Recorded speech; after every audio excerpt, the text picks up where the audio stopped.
It's the celebrity headline of the week. After reuniting and getting married, Jennifer Lopez filed for divorce from actor Ben Affleck. It was a different ending, though, for pro golfer Rory McIllroy and his wife Stoll earlier this year.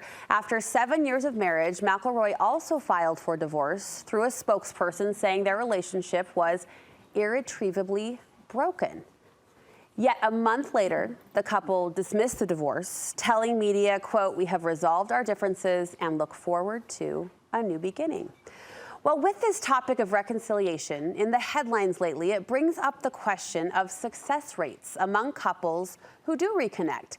We asked Studio 5 contributor Dr. Liz Hale to share her professional views and experience on couples who go from broken to bonded. Hey, Lizzie, thank you for being here.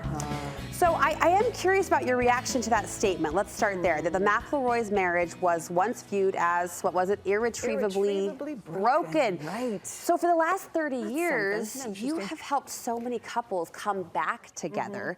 Do you believe a relationship can degrade beyond the point of repair? Well, I'm just grateful that I don't have to make that decision, right? I really trust my couples. Gosh, I love what I do, and I trust them to know what's best for them. Sometimes a little surprise. Sometimes I feel that something could be repaired, and they deem it broken, irretrievably broken. That quite saddens me, but that still is on their paper. They get to decide that.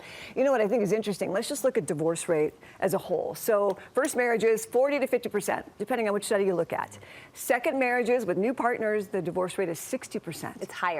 Those who divorce and remarry each other, the divorce is the best. It's the best rate. It's only 30%.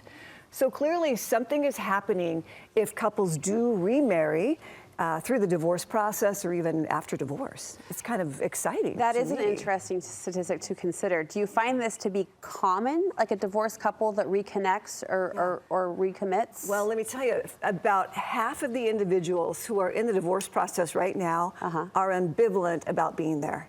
Either they don't want it, they're unsure about it. The other 50% are pretty sure that they want it. So that ambivalence is alive and well. And I think we have a greater time of reconciling earlier on in the process. There's less chance of reconciling after divorce. But I just spoke to one of my couples. I worked with them 17 years ago. And she had had an affair. He was really hurtful, really angry. They did divorce. 6 years later, they remarried. So they've been married 11 years now, which I think is just so exciting. And he talks a lot about, you know, you want to not change partners, you want to change behaviors. He goes, I was so angry and so hurt, and it really took a lot of forgiveness. I had to forgive myself for the role that I played, and I had to forgive my partner. So take us to that phone call or that moment when a couple calls you, they've been divorced and they've decided for whatever reason they want to try to pick up those pieces, change behaviors, not partners. Sure. I like that phrase. Do you, I mean, honestly, Liz, do you give a little heave-ho sigh, like this is going to be hard work, this is going to be a long, bumpy road? What's your gut reaction? Well, it's going to be a long, bumpy road no matter who they marry, right? If they marry a brand new partner or if they remarry each other, it's going to be hard work.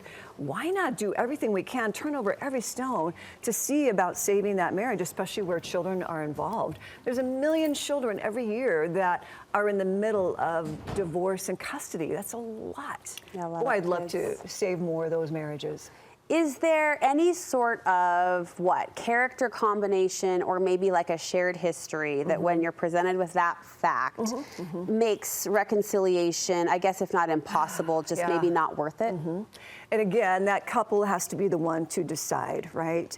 Here's where I don't have as much hope is when both come in. I'm thinking of a particular couple that, gosh, I'd do anything if I could help them save this and their family.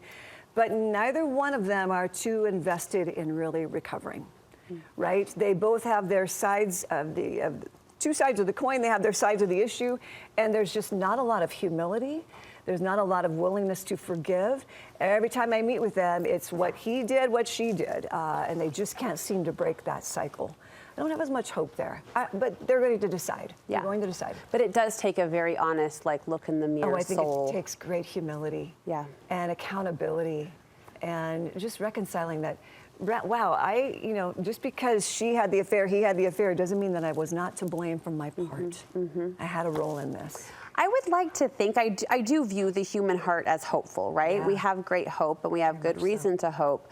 Do we tend to romanticize past relationships, though? Like, does time kind of fade out who that person was or what the problem was, and we kind of start to look through the lens, the rearview mirror with rose-colored glasses? I think time can rewrite history one way or the other, right? It's less favorable or more favorable. Where I see that the most is in picking up Facebook or Instagram and connecting with an old love.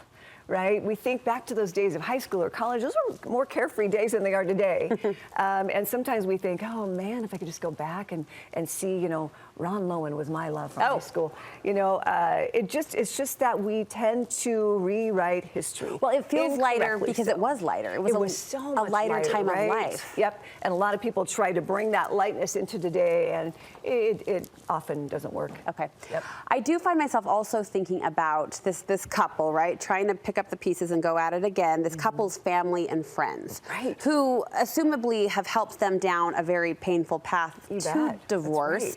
And they might be left thinking with, okay, we're really going to do this again. So speaking to those family members and to those friends, what is a healthy way to show up and support a couple who is trying to reconcile? Well, it starts even before the reconciliation, right? It starts during the marriage as in-laws. It starts when the couple decides that they want a divorce. How am I going to respond to my former daughter-in-law, former son-in-law? It's not creating any more damage, right? It's also then when they decide to reconcile, it's offering that same kind of support. I can't choose this for you, but I believe in you too, and I believe in the hard work that you're doing, and you know we'll back you up. I know this one couple that reconciled after the 6 years, but you know, between the two marriages, marriage 1.0, marriage 2.0, he said our extended family, they were reticent. You know, they'd seen me go through some really hard times with that affair and the anger, and yet now that we've been married 10 years in marriage 2.0, people are starting to relax a little bit. They're starting to take this very seriously, and we've got a little bit more backup from them. That must feel nice. That must feel good. So great. So the whole goal is to go from irretrievably broken to retrievably bonded. And is that your final thoughts? I mean, you seem pretty hopeful about this idea of couples coming back together. Very hopeful. But again, I can only do so much, right? I really trust them and support them with what they do decide. But I just think there is such great hope. We know more today than ever before about what makes the marriage thrive and how to get unbroken and rebuilt again. This was really insightful, Liz. Thank you. Thank you so much. Before we say goodbye, if you want more from Dr. Liz, you have a fantastic podcast that speaks to these like values and foundational building blocks of marriage. Dr. Dave, there he is. Stronger Marriage Connection. Yep, wherever you get your podcasts. All right, we'll dial in. Thank you again. Thank you.